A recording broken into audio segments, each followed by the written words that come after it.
Hi, it's Nonny, and I am here with a great book to read. The title is The Day I Was Crucified, as told by Christ Himself. It is written by Jean Edwards, and it's going to be read by me. So here we go. The Day I Was Crucified.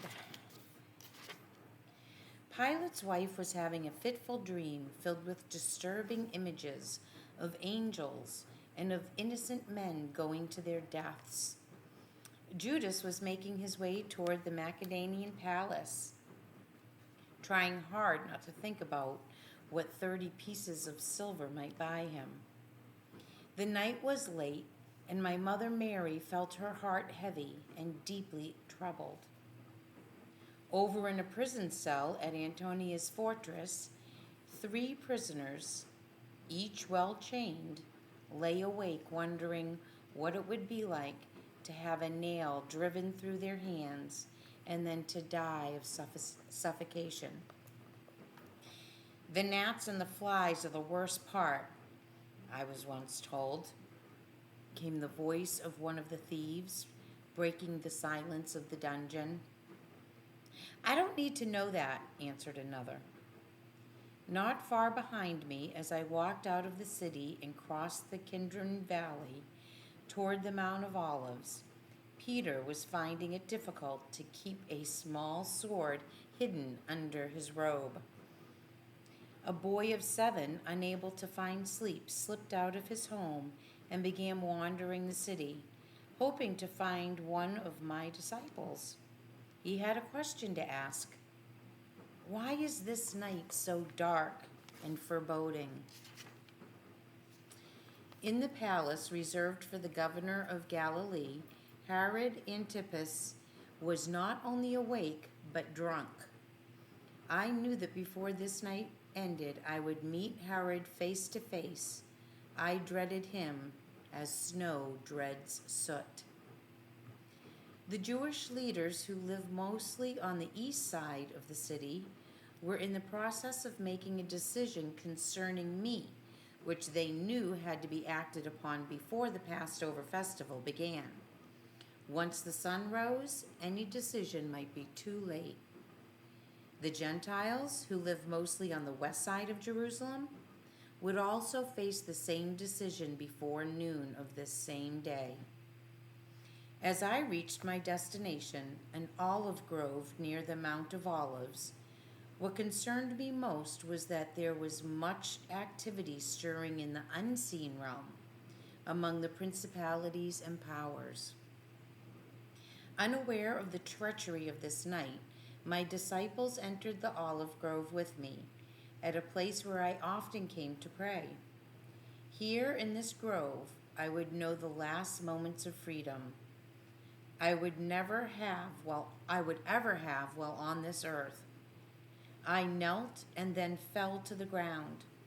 My disciples began to pray with me, but their prayers soon became labored.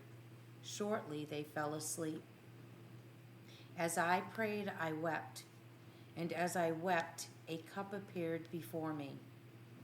Though I had long known this hour would come, I recoiled in horror from what I beheld.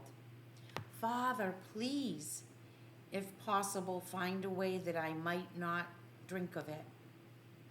Even as I spoke, the cup drew nearer. Chapter 2. The cup spewed its vile venom until the stench of its contents seemed to fill the winds of the earth. I watched as all the sins of the sons of Abraham slipped into the cup.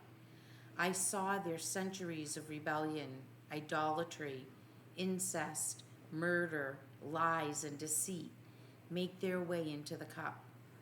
The sins of the Hebrews race had now become one with that cup. My hands and face began to pour forth blood until the ground around me was soaked. I wept again. I called out for deliverance and cried, Abba, Father. My body began to shake uncontrollably. So also my weeping and my cries of terror. Never had I or any man known the depth of repulsion I had known, it when I saw the wantonness and evil that poured into this cup. I would have surely died, but the door to the other realm opened, allowing an angel to come and minister to me. The image of the cup faded, but it would return. This time, its images would be still more grotesque. Struggling to my feet, I forced myself to return to my disciples. As I stood there, I marked the ground around me with my blood. You could not stay the night with me, could you? I asked, and then as I returned to my place of prayer, Father, permit this. This time it was not the transgressions of the son of Abraham that I saw, but those of the heathen. Within the cup's iniquitous brew, I watched the sins of heathendom spill their idolatry, blasphemy, and the loathsomeness of all the heathen imagination could conjure up. I cried, oh, the brutality of man toward man. I saw the battles, the wars, the suffering, the pain, and the staggering depravity of heathendom, all found their way into the cup. All the maleficence of mankind, whether Jew or heathen, gathered into one place and disappeared within that cup. All wickedness waited to mingle with all purity, all damnation calling out to envelope all righteousness, all that was heinous waiting to alienate all holiness. All waited for me to yield to that cup. Blood now flowed freely from my head, my face, and my limbs. My very life forced my racing to escape that which waited to become one with me. Mercifully, the cup once more withdrew. Once more disastrous to see my disciples, I struggled to stand, and then I collapsed. But at last I came to them, seeing them asleep. I could not but weep for each and all, even as I feared that every tear I shed would surely be my last. Only by angels' graces was I able to return to my place of prayer and face that which lay ahead. As hideous as were the deeds of God's chosen people, as hideous as were the deeds of the heathen, all suddenly pealed to the presence of the sin which I now beheld, the sin of the fallen creatures of the other realm. This moment was only the beginning of sorrow, and so the cup returned. Chapter 4. The Jews, yes. The heathen, yes. But oh, must I drink the draught of the sin of the other realm? No part of me could grasp the vastness of the incarnate evil which was forming before my eyes. It was not only my lot to behold the iniquities committed in the visible realm, but also those monstrous acts committed in realms unseen. The cup trembled as the contents of the deeds of the fallen and accused citizens of the unseen realm poured into the cup.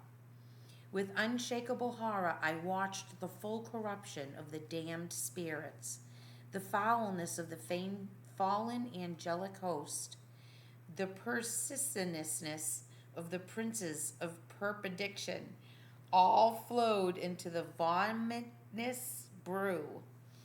Oh, Father, I cried out with unutterable pain. If there is any way, please remove this cup from me. Then the heroinous resignation I cried out, but if not, your will be done. Father, permit even this. I collapsed to the ground, which had become a pool of my own blood. An angel fought hard to stay my death, even the death of a broken heart and an emaciated body. Chapter 5. The cup faded once more, and for a moment I recalled an event which had taken place in past eternity, in a time before creation. I remembered a lamb that was slain. It was slain by my Father in the age before the eternals. I was that lamb. I was there in the Father, an offering made before creation. And now that slaying was about to join the physical creation, to join history, to join space and time. For a moment, my thoughts were suspended, both in eternity and in the olive grove. Gradually, I found myself standing before 11 sleeping disciples. One of them cried out in a fitful dream and then fell back into a deep slumber. The long battle of surrender was over. My Father and I were in concert together. I had been asked to drink the dregs of universal sin. I had yielded. Woo! Nonetheless, the horror of it was so great that it was beyond humankind to comprehend. In fact, not even death himself could imagine what awaited me. Once more I survived the ghastliness of it all, only by the ministering of an angel.